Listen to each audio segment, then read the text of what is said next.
Parents, are you worried about your kids' struggle to stay focused and get things done? Welcome back to Live Action Fitness with me, Coach Jason. I'm joined today by Allie Chelst, an ADHD and executive functioning coach. Thanks for joining me today. Thank you so much for having me, Jason. I'm so excited to be here. Yeah, I think that what you're doing is just so important and more relevant than ever. And I was telling you before we hopped online, before we started recording, a lot of our audience are parents of kids 10 and up, adolescents, young adults, and really struggling because of video games and social media. And this is a world that's just full of distraction. Now, if we back up a little bit, you're an ADHD coach. So, what is ADHD? What does that look like?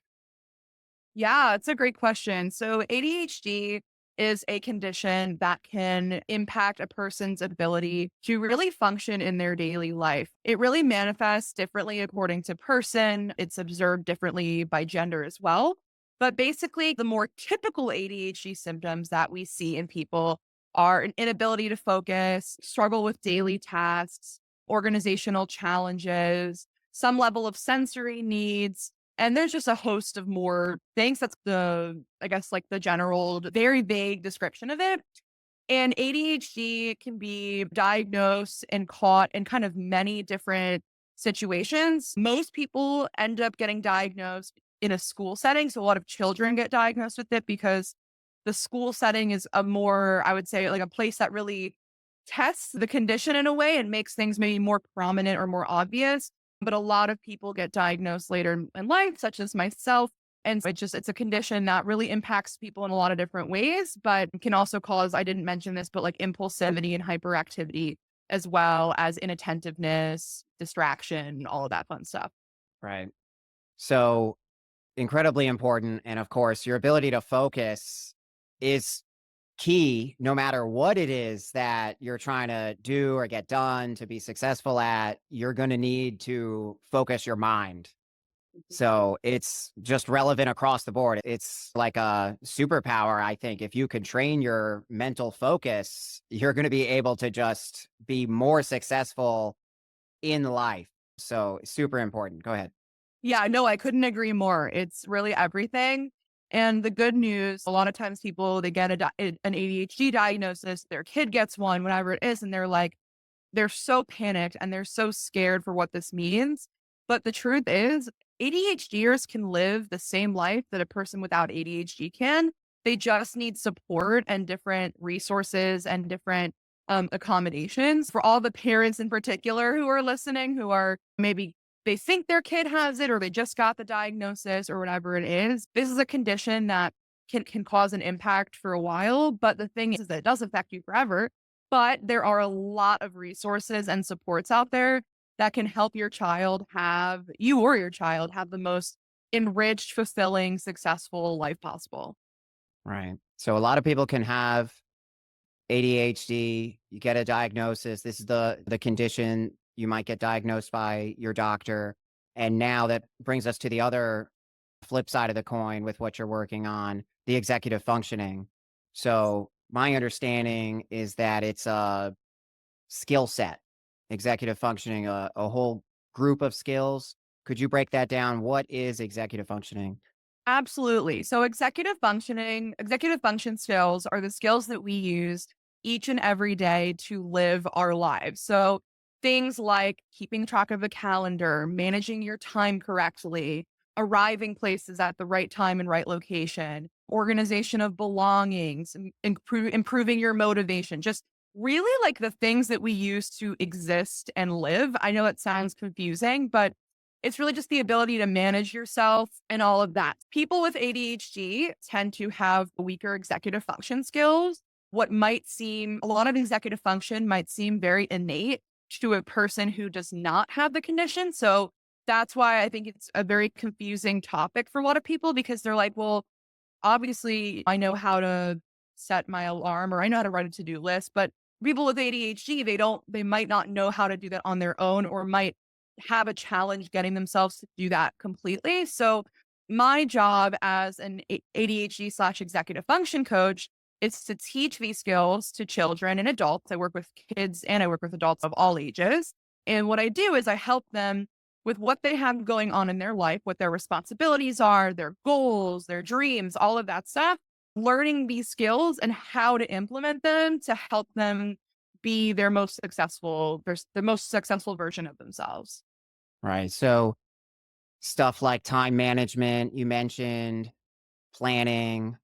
initiating tasks, actually completing the tasks, and Yep. important stuff. Now, how, if these are skills, executive functioning skills, can we acquire these skills? Can these skills be trained? Can we sharpen them up? Absolutely. 100%. These are skills that, with the right support, somebody can get. Having weaker executive function skills at one point in your life does not mean that you will never have them. I also want to acknowledge, and some people can get a little intimidated by this, but our executive function skills can actually be impacted by our days of life and like our circumstances. So, what happens is sometimes I have clients who I work with maybe while they're in high school and we figure out a routine that works for their life in high school, but then college comes around and they have way more independence and they are in a different state and mom and dad aren't breathing down their necks, telling them to do their homework and feeding them. So now it's learning how to adjust their executive function skills to that reality. So it's one of those things that executive function skills are an evolving process throughout your entire life. Depending on where you live, it can impact things. Like, for example, if you live in a city and you need to be walking to run your errands and you don't have a car, figuring out that logistics versus having a car to take you or a bus or whatever it is. I know that all sounds silly, but I've actually dealt with a lot of people who, in a life transition of some kind, they find that they really have to fine tune it. And that is okay. That is a part of the process. It's something that is ever evolving and we're ever growing. It's not just this thing that you learn one time, you know how to do it once, and then that's it. It's a bit of a journey, which I know can sound very frustrating and intimidating for some people, but I actually find that a bit liberating knowing that, okay, like I'm going to have to adjust as I have to adjust emotionally to change. I also might have to adjust a little bit in the way I handle things. And there's always support out there, like me as an executive function coach to help people navigate and learn these skills, which can again be translated in multiple areas of life. But like I said, it is normal that sometimes the circumstances change and the skills need a fine tuning or an adjustment. Yeah, no, that's such an incredibly important point, and that gets into one of my favorite topics, which is developmental psychology and how these things change across the lifespans. When you're very young, you're much more self-centered, focused on your own wants and needs, and then you start growing up, you get into adolescence, and then you start realizing, well, what about my social acceptance? Or you start paying more attention to what other people think and how you're perceived by others. And then, of course, you're in high school. You got to be a little bit more independent. You start your extracurricular activities.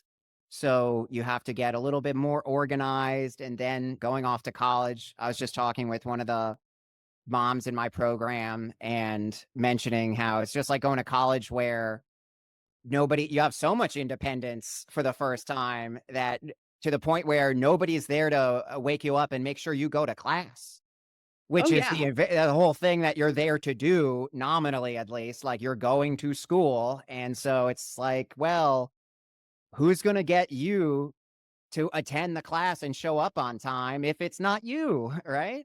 Exactly. And that's why I always tell people that early intervention with executive function skills is so crucial. It's one of those things that it can be learned at any age. And I want to say that it really can. I have clients in their 60s. I have clients in their, like I said, where most of my students are sixth grade and older. I have students of all ages and I have adults of all ages that I work with. I have 20-year-olds, I have 60-year-olds, I have anyone in between.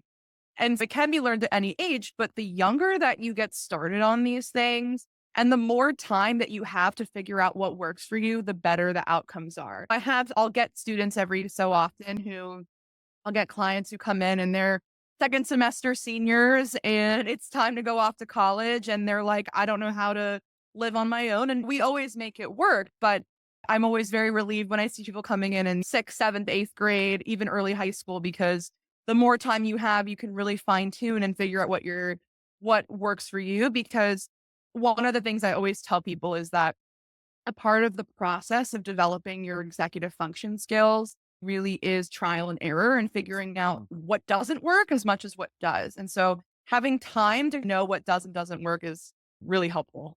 Yeah, no, that's a really great point. Trial and error. So that way you're learning from the feedback that you're getting about what's working and what's not working. And it's funny, you mentioned that. I was just reading about it in a book where it's almost like a guided missile that has to hit a target. And there's stay on target. And then you have negative feedback like, oh, wait a minute, we're going off target. And you can use that to get yourself on the right track.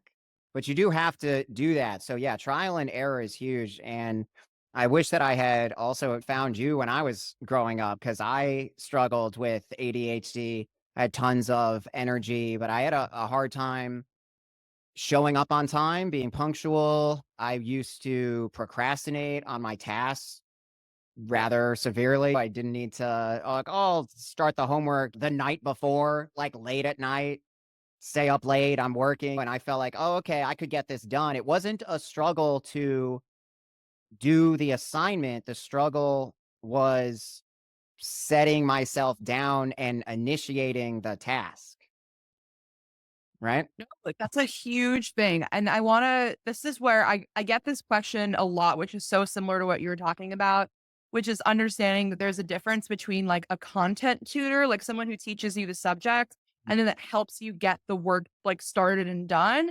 And that's where, and when you were talking about yourself, like I was totally hearing that of like, it's not that I don't know how to do, like, it's not that you're struggling necessarily in like the class because of the content of the material.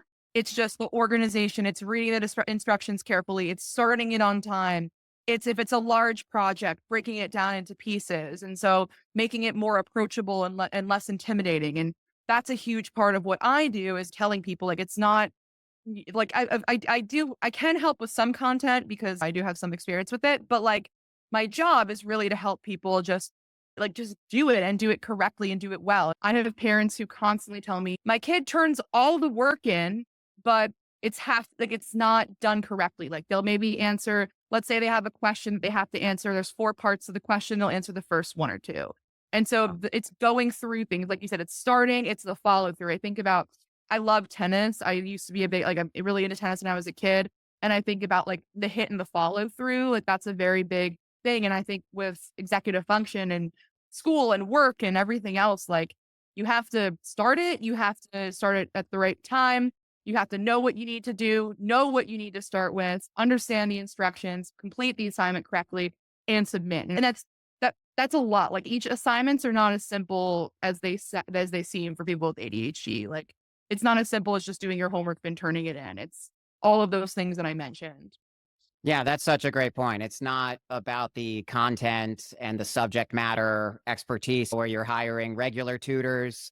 Like, wow, my kid needs to learn more about history. My kid needs to learn more about mathematics, but it's more about staying focused on the task, starting the task, managing your time, and actually, God forbid you, oh, I did that homework assignment, but I think I left that at home. Oh, sorry. Like, Yeah. well, guess what? That's gone, right? No credit. Exactly, and a lot of people don't realize that sometimes when their kids' grades aren't what they want them to be, there are some times where you can tell it's a content related issue, but a lot of times it's not that. It's that they're just like you said, they're not doing the homework properly. They did it but forgot to submit it. There was a miscommunication. Maybe the teacher emailed them about something, but they didn't check their email, so they never sent it back. Like it's a that can like really impact people's grades. And of course, when your grades are low, your self-esteem can be low sometimes.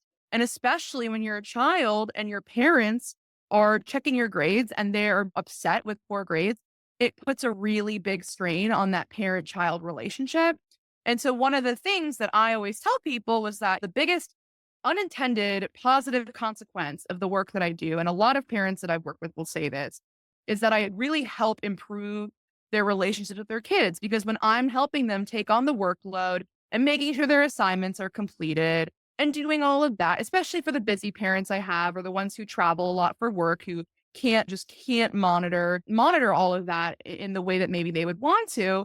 But it really helps the dinner time conversations shift from, well, I saw you have a 0 on Canvas to, what have you been up to? Did you see that new show on Netflix? Like, we should watch it tonight. And that's just what I want. That's one of the things that I want is improve familial relationships, improve self-confidence, of course, improving grades. That I have math on that I can prove that it stuff works in addition to anecdotal evidence. But yeah.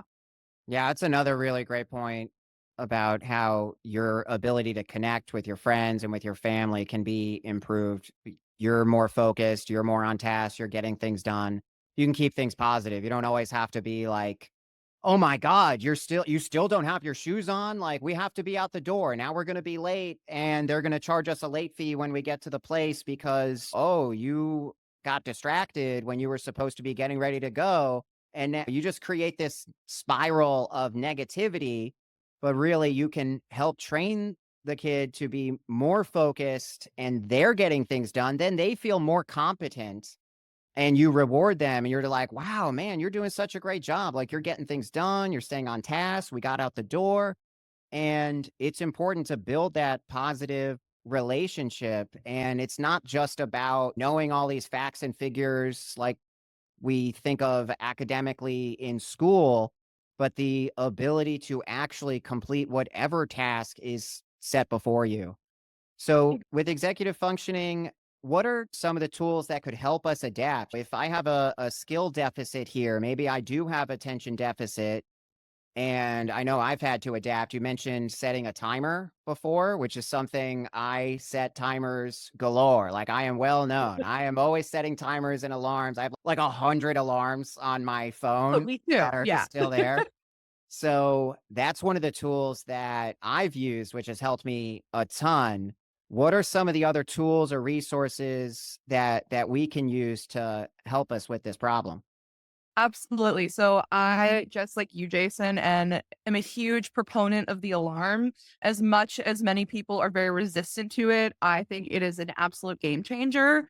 And so for me, what works personally, and like again, I fine tune this each client I work with. I have some clients who like this, some clients who we do it differently. But I know for me, like I use my iPhone calendar like it's literally like a Bible to me. I like read it all the time. I'm very into it. I have it perfectly organized. And so that is a huge skill. So 10 minutes before any event, I have that go off. And then on my alarm, like the clock app on my phone, like I have an alarm set for 2 minutes before each event because I know myself, I have time blindness, which if you don't know what that means, for those of you who are listening, time blindness is basically the concept of like you feel like you blink and an hour passed by, or you get sucked into your phone, or you just lose track of time constantly. I have that a lot. And so by having a 10-minute reminder and a 2-minute reminder, that is just really helpful for me. Having a calendar is so important. I also know a lot of people, I personally am a fan of handwriting notes in like a plan book too. I custom designed, in my opinion, what's the perfect like agenda book for me. So I write it down, like all my to-do lists are on there. And I know I'm just giving a lot of different ideas in the work that I That's do. I teach people how to do these things. Like I show you what is a proper to-do list. We talk about SMART goals, which for people who might not know what that is, it's basically instead of setting a goal that just says, I'm going to do my English homework today, or I'm going to work on my English assignment, it's I'm going to write the first paragraph of my English essay, or making very specific, measurable goals that can really help you get things done. Because a lot of times people at ADHD are like, oh, no, just read my book. But there's one, because then you can always accomplish the goal if you're reading the book. But if you say, okay, I'm going to read chapter one, then you know that you have a hard start and a hard end. Having these like ambiguous goals, I think is a real challenge for people with ADHD because they really hurt their self-esteem. Because if your goal is just to read your book, you're always going to feel like you fell short unless you finish the entire thing. And truth is, you probably don't need to read your entire book in the day. Sometimes we all procrastinate. I've been there before. But the goal is to teach skills to avoid that from happening. So I know that was a lot of information that I just right. quickly, but I can get more in depth in it in sessions and things like that. But those are the general frameworks. Yeah, no, that is perfect. Now we have these tools that are available to us, and then it's another skill that goes with using that tool, right? So we've got the timer on the phone. I do the same thing. That's why it's funny is I have a bit of time blindness myself. And attempting to track the stuff in your head, don't need to do that. You can put it in the phone, you could put it in the notebook, you can use the timer, and now you don't have to worry about it. You can just stay present and focus on whatever it is you need to focus on. And don't worry, the timer will go off when it is programmed to go off. I Like, don't worry about it, right? The phone's going to take care of it. So using the phone, using the timer, now using calendars, that's another thing. So I think that people don't realize that even for kids and with routines like fitness, a lot of what you're talking about applies directly to fitness as well, is it's about creating proper goals and building habits, right? So you want to get more specific. You want to build this habit. Maybe you got to, okay, I'm going to read my book. I'm going to read the first chapter, like you said, a start and a finish. You want clear, specific start and finish. That is really important. I'll tell you, when I have kids do like any sort of fitness or exercise or whatever, like, oh, we're going to start doing curl ups. It's like the very first question you get is, well, how many am I doing? Or, right. And it's everybody wants to know when is it over? Right. So either a certain number you're gonna do, I'm gonna read 10 pages today or finish the chapter, right? You have a specific goal, finish line, or also timing. You can put certain things on a timer as well. I'm gonna read for 10 minutes. I'm gonna do 1 minute of jumping jacks, and then, okay, time is up. So you have a much better goal, a much clearer target to hit, and then you can actually do it. yeah. No, 100%. It's so important in goal setting to have that like very clearly defined because if not, it's really hard to accomplish. I listen, I get it. Like I've been there before and yeah, it's imperative for people in goal setting to make their goals like extremely clear. And like you said, this all of what I'm saying too, and I do a lot of this work mostly with my adult clients, but some with my kid clients, depending on things is, like you said, like health and lifestyle and wellness and other areas of our life bleed into this. One of the biggest challenges that people with ADHD have is feeding themselves. ADHD and mealtime is a very big challenge. Obviously, when you're a young kid, your parents take that off of you. And so you don't really have to worry about, you just have to show up to the meal. But when you go off to college or you have a family and things like that, or you're on medicine that suppresses your appetite and you have to actually schedule times in to eat or to get some movement in to help with focus or whatever it is, these skills apply to that too. It all blends into with each other. It's all like it's applicable. I talk about this a lot, how the skills that you learn for executive functioning, they apply to a classroom, they apply to a job, they apply to your personal life, they apply to your family life, they apply to extracurriculars. Anything that you're involved in, these things apply to. So it's really just it's a way of life, not just how to get the best grades. And that's where a lot of it I said comes out because that's like when you're a kid, your job is school. And so it's you Mhm. want to make sure you're doing those things. And of course it matters for the future and stuff, but it goes into your personal life too. Yeah, I'm glad you brought up eating because everybody's got to eat. That is another struggle, and I hadn't thought about it in a while with the executive functioning, but especially if you're there's eating, especially if you're cooking the food. Oh yeah. Oh, that's like I have to prep this. I got to preheat the oven, and then while the oven's preheating, I'm gonna saute this other thing, and then I got to make that ready, and then measure these ingredients, and it is a lot of organization and planning and executing, and that's been a struggle for me. So I'm not a chef, but I can definitely appreciate the skills that go into actually getting all that stuff done. It's tremendous, and so you're helping people with using their timers. Like, I do the same thing, I set the timer, like, I'll say, what I usually do now, if I have to head out to the office, I set up the timer so it goes off, say, half an hour before my appointment, and then I set another timer that's 10 minutes, right? So the timer goes off and I get a heads up. I say, "Okay, I got an appointment that starts half an hour from now." Then I say, "All right," I start another timer I give myself 10 minutes to get out the door. Oh, Okay. yeah, So you can give now I yourself say, 100. okay, now I'm running on my 10 minutes here. And then I know, okay, I got 10 minutes. So I got to finish whatever I'm doing. I might be watching something on YouTube, or I might be finishing a meal or making some notes and whatever. I say, okay, I only have 10 minutes. I have to be out the door when this timer goes off. So it's ticking and ticking. And now I have a better sort of presence of mind. I'm able to, like, all right, last few minutes, okay, timer goes off.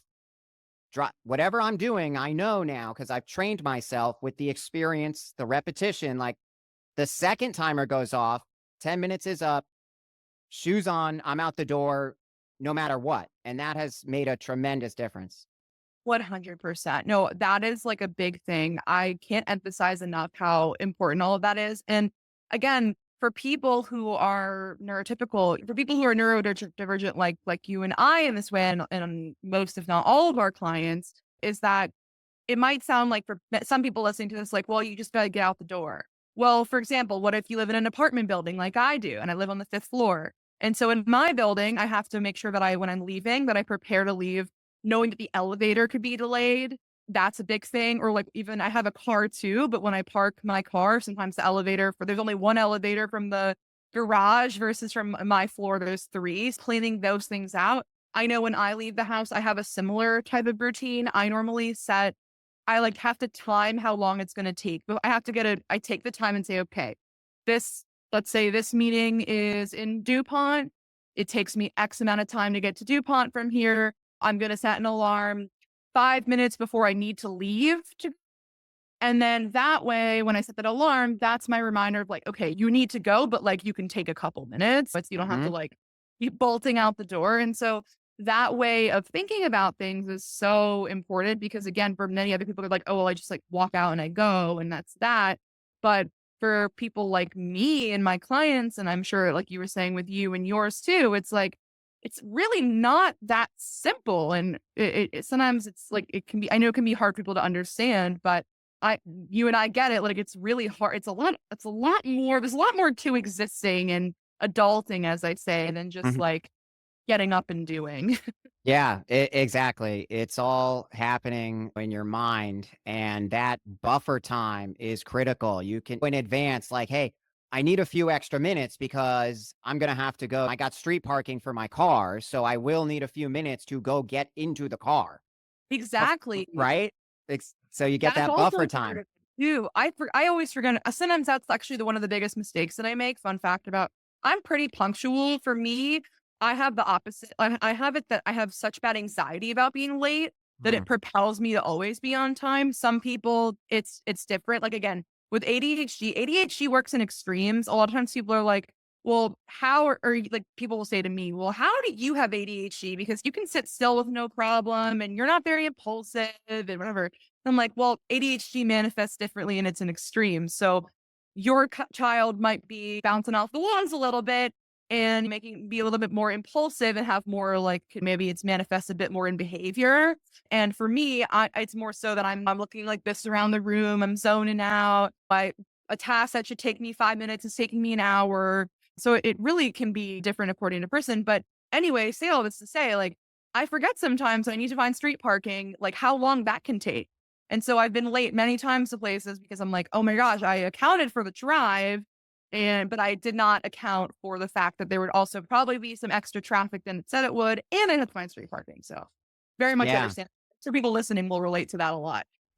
Yeah, exactly. It's all you need to account for these things. And so, yeah, giving yourself a little extra time so that you're not stressed out. Because then imagine if you were late, you'd be, oh gosh, no, I'm so late. And then that provokes more anxiety, which is just adding stress and negativity into your life. So, building up these skills and using these tools, I cannot emphasize enough. It is refreshing, it is a relief.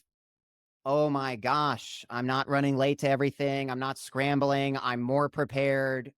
I'm just ready to go. So it's just a huge relief. I cannot emphasize that enough, especially we have kids in the program and out there who are under a lot of stress. Things in the routine are getting broken up all the time. And so we can use these tools, make some accommodations, and get ahead of it. So, also, I want to touch back on before we go to the upcoming holidays. Speaking of, we touched on cooking and all the executive functioning there. Have you ever heard of Cal Newport? He's a university professor at I've heard of Georgetown. him, but I don't know much about it, but I have heard the name before. Yeah, so he's somebody I've learned a lot from, and he happens to he teaches computer science, but he writes books on productivity and deep work and slow productivity about staying focused for longer, especially if you want to complete a larger task, something bigger. Like as you grow up, you start having bigger and bigger challenges when you take on these bigger endeavors. Like heaven forbid you want to try to write a book, stay Right. focused to do that. Like that's gonna be tough. But this is a world that's full of social media and these algorithms and all these distractions. So he was a big resource that I found, not just for his books, but also content on YouTube. And something that I found interesting, you reminded me of this. He developed a time block scheduling planner. Yeah. So this is a special type of planner that you can use. You can put today's date at the top, and it basically blocks out all of the time for you. So you just start at the beginning of the day and plan out, here's what I'm doing in the morning, in the evening, after school. Here's my shutdown. And now, okay, now I'm on free time. All the tasks are done. So you're figuring out what your priorities are and you're allowing some flexibility because then, of course, there's, oh, change of plans. The meeting got moved or rescheduled or something comes up. So is an interesting tool that you can use where you actually block out certain time during the day so that, okay, it's 9:30 a.m. All right, this is when I'm going to check my email now and I'm going to do my emails here, say 9:30 to 10. I'm going to be working on my emails. So then it's not like you're scattered throughout the day, just every 10 seconds checking your email, getting back to someone because maybe you're supposed to be doing something else, but then you're like, oh, nope, somebody emailed me all of a sudden. So I'm going to switch tasks and then switch back. I think that's another thing people don't realize how it's killing their productivity and their mental focus to switch from doing one thing and then do another thing and then try to switch back to the original thing and then switch back to another thing. There's this sort of delay that comes every time you switch tasks. That's another struggle. Yeah. Oh, I related to that. That was like a personal attack. Kidding. Because I'm very guilty of dealing with that as well. And sometimes a lot of it can be for the ADHD brain because we have lower dopamine receptors in our brain. We're constantly looking for sources of instant gratification. And so checking notifications, that is like liquid gold to us. Like reading things, new things popping up, flashing at us. That is like so exciting. But like you said, it's causing so many problems for our ability to focus because the truth is, like, we need to pick one thing at a time and do it. And like, yeah, like you said, it's better to invest like a few minutes, like a few, or maybe even like a half hour, a good concentrated half hour, sorting through all the emails and answering them at once, and then checking it at another time. But sometimes what happens is we just get bored. And so we want to do a lot of things at once.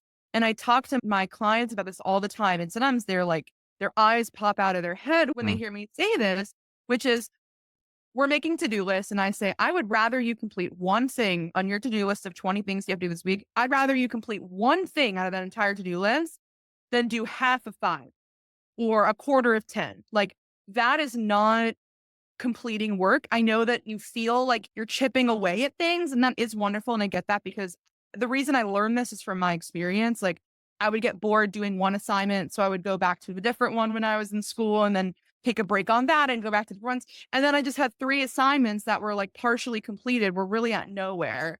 So it's so much better. I always tell my students, I'm like, I would rather you do one math worksheet, complete it and submit it, than to do five parts of a part of five different assignments for all your classes, because at that point, it ends up really just being like nothing. And it's so hard to retrain your brain.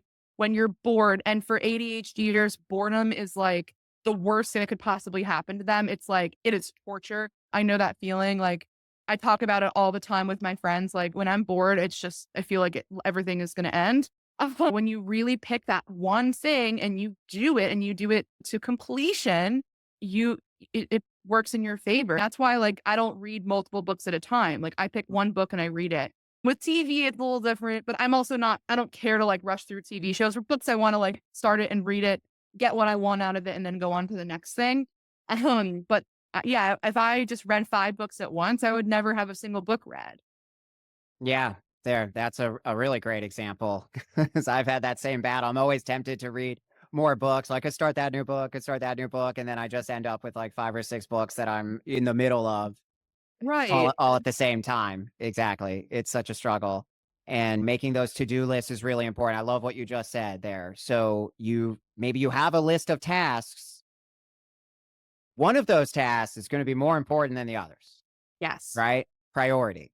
Okay. So you get that thing done first, right? Make sure you get that thing done. Whatever is most important. And what I say is it's the thing that's going to move the needle, Yeah. right? Not everything on your to-do list is equally important just because they're all on the list. Okay. And especially, I think it almost gets fun. I do to-do lists that are uh mostly online. So they're on my phone and in my notes, and they'll back up through the cloud so I could check on my computer. And then I enjoy checking them off. That is also satisfying. If you can use the dopamine system when you're getting things done, I think if you can find a way to make that so rewarding, that helps. Like, notifications pop up, you get to delete that. It's like, you use that to help you instead of getting distracted by it with all these flashing lights, which we're naturally drawn to, the notifications and pop-ups. That's why the social media algorithm and websites, they have flashing lights and moving GIFs and TikTok videos. That's what we are attracted to. These flashing moving things that we pay attention to, they just distract us. So get something done, like with your to-do list. Find out what is most important. What is the priority? Okay, start with that. Don't just pretend like they're all equally important just because you put them on this magical list, right? Absolutely. And I really appreciate you bringing that up because I forgot to mention that's one of the biggest parts of the work that I do is we don't just write to-do lists. It's understanding what's important. So the first priority always goes when it comes to school or even for a job or family routine or whatever it is, figuring out first what is the thing that's like the most urgent. So like, Mm. for example, if you have a math homework that's due tonight, that's going to be first priority over something that's due on Wednesday or Thursday or next week. So there's that too. But sometimes what I also have my students do, or clients or whoever, is that if there are, let's say there are maybe like a few things that are of equal urgency, and one of them is really quick and easy, and the other ones are like more complicated, starting off with that quicker and easier task. Because when you're doing something that's a little bit more approachable, you're more willing to give it a try. And then you get the positive feedback, like you said, of checking it off.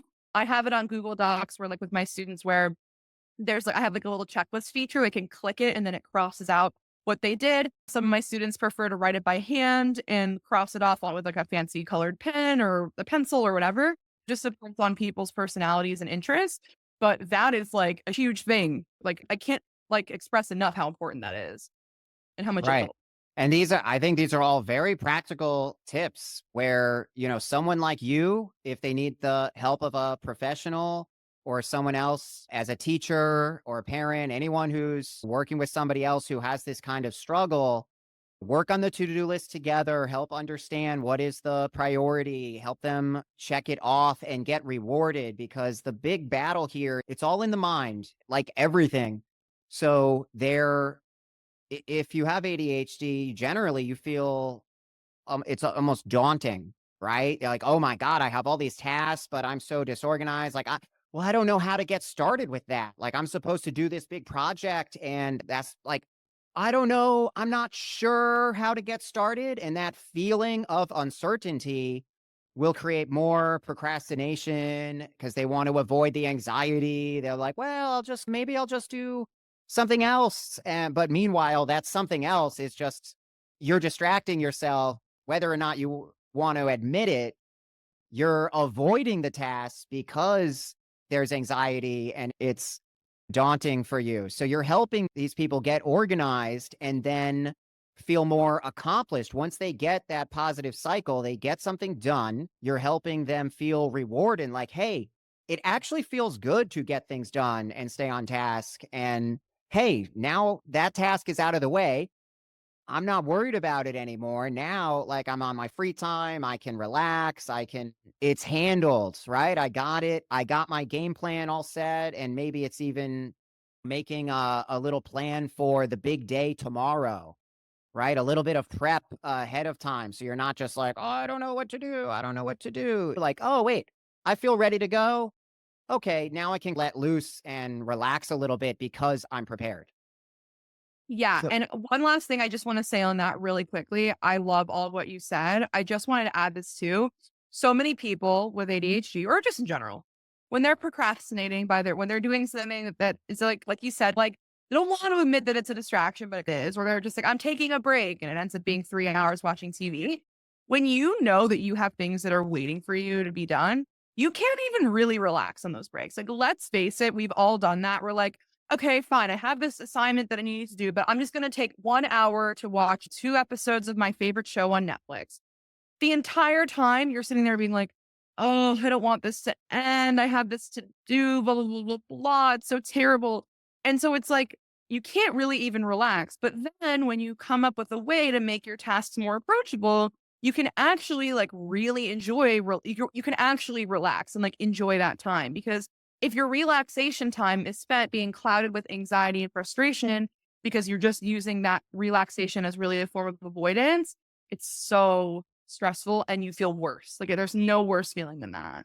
yeah, there you go. Avoidance. Avoidance. That's a big part of it, right? We're avoiding this task or avoiding whatever. It's a difficult conversation or it's something I don't really want to do, but I have to do it. And so we find ways to avoid and escape. So then, yeah, you end up scrolling on your phone and you tell yourself, like, I'm just doing this to manage my stress or just to take a little break, but it actually doesn't work. When you're done scrolling on your phone, you feel more stressed out because now you've lost time, just wasted it, and then you're burned out. The dopamine is just like flooding into your system and you get overloaded. But meanwhile, you've really just been avoiding the task that needs handling and needs your attention. So, such a good point. Now, we've got holidays coming up here.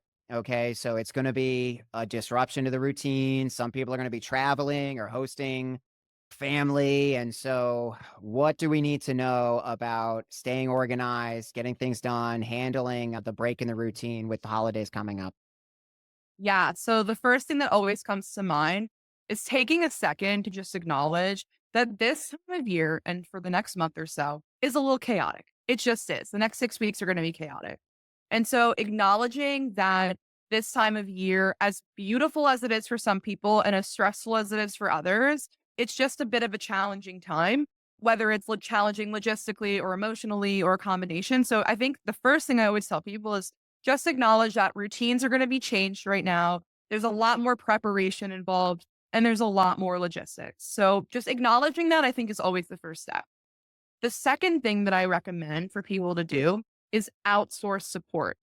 Sometimes I know for myself, and I have a lot of my clients do this as well, is let's say, I'll give an example of what we're doing for my family. So, for example, my boyfriend and I are hosting a Friendsgiving. Mm. And so in that process, we sat down, because I work better by talking things out. We sat there, we talked about our goals of the event, what the things are that we're going to need, who we're going to invite, where we're going to do all of it. And we just sat there together, talked it all out, and wrote it down. And so having a list of each and every little component and doing it, we started like maybe a week and a half before, which is pushing it a little bit, but really not too bad. It gave us time to go through that and not rush. So doing things is, I know that sounds like cheats, like we'll do it in advance. It's not that simple. But if you can, sometimes even just telling somebody else, like, hey, I really need to sit down and like organize like the holiday gift list. Can you sit with me while I do it? Even if they're not helping you with it, just having someone there. So sometimes just knowing that you're going to need to write things down or spend 5 or 10 minutes planning something can be really crucial. So that's like my big holiday tip is just like I said, number one is accept that it's going to be a little uncertain. Two, outsource the support, whether that means, like I said, asking somebody to help you with something, doing the organizational part with somebody else, or just asking for people's opinions on things. I think that can be really huge, managing the holiday chaos of holiday gifts, party planning, traveling, and just like good communication. I know all of this is like might sound basic, but it really makes a huge difference when you're in a time where there's going to be a lot of different things going around. So the more in advance you can with things and the more that you communicate and ask people for help, the better. I know it can be really challenging to ask for support, especially if there are things that if you're in the financial position to afford to pay people to outsource things like cleaning or, catering or whatever it is that takes things off your plate. Obviously that comes with a privilege that I want to acknowledge, but any way that you can outsource support, whether it's paid or was just emotional or support with from a friend to just help you get the logistics done, highly recommend doing that as well to make this time a little bit less chaotic. Yeah, I think everyone's gonna appreciate that. Exactly. There's gonna be a bit of chaos. We can manage our expectations and understand that in the first place, and then adapt, ask for help, do some planning. Exactly. Kind of get ahead of it because the holidays are coming. All right. So we got to be prepared, and we're going to be at home for some extra time. So break from school, break from work, you're at home together. And so I also think that on the flip side, we're talking logistics and getting things done and productivity. So for kids, it's really helpful, like with schoolwork and extracurricular stuff. And obviously, as adults, we need all this for our jobs. And it's really everything, like you said. This is just like what we think of because we think about being really productive. Like, I'm going to get more stuff done, and then it's great. They're going to promote me because I'm so awesome and whatever. But it's everything across the board. And so, with families together over the holidays, I also think it's helpful to play games together. I think this is an underrated activity, especially for training your brain and having fun. Because when you're actually playing a game, it's voluntary by definition, right? So you're interacting or working together as a team. It could be one on one, two versus two, or a whole strategy game, or working to solve some sort of murder mystery game, or whatever it is. You're having fun and collaborating. And as you go through these experiences, I see they translate into these executive functioning skills. You develop the skills by playing the games, and then you have those skills for the rest of your life. Right? This is everything strategic games like chess. You have to think a little deeper, thinking ahead, thinking in advance. That really helps. And that's a more adversarial game. Even another interesting topic, and we're gonna wrap up soon. So we might have to have you on for another pod, Love. right? And maybe even try running some of these games. Things like inhibition. Okay. I think one last skill that I want to touch on, which I think everybody could use some help with this. Sometimes the skill is about not doing something, like not touching a hot stove. Wouldn't that be a good skill to have, right? Like not doing something that would be bad, like bad consequences, right? Don't pull this emergency brake because that would be very bad. So the skill is about resisting temptation. Let's put it that way. So it's an inhibition skill. Also, what about my phone? Like I got my phone over here. When I see my phone, what is my natural reaction, right? I want to grab the phone and then I'm on my apps, right? Whatever it is, whatever I got access to all of them right there, but I'm just playing around, I'm scrolling. So if I can build this inhibition skill, so maybe I see my phone and then I resist for a moment, I don't grab my phone. Oh my God. Oh, so now you just got some reps resisting temptation. Okay. So that is a skill in itself, which I think you help people with as an ADHD and executive functioning coach. It's resisting these very tempting distractions. That's a skill that you can build up. And even basic stuff like we remember red light, green light. Yep. right? Oh, Red light, exactly. green light, right? Learn to stop, learn to go. Okay. Because nobody wants to be in a car that doesn't have brakes.